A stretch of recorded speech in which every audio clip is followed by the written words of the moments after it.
देवा ये होटन पहले पिस्टिक तेरे आंखन में कजला ओ छोरी तू ऐसर कर गिरा नाच पटोरे हो तो रात में बदला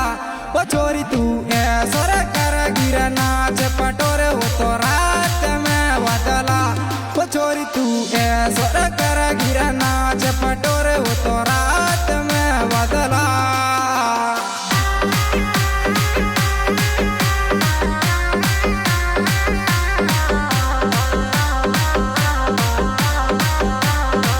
बता रहे हमारे अभिषेक सैन्य हार्दे वारी कैसे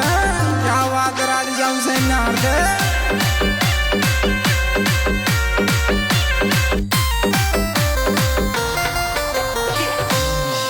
वो लाल दुपट्टा वारी छोरी नाम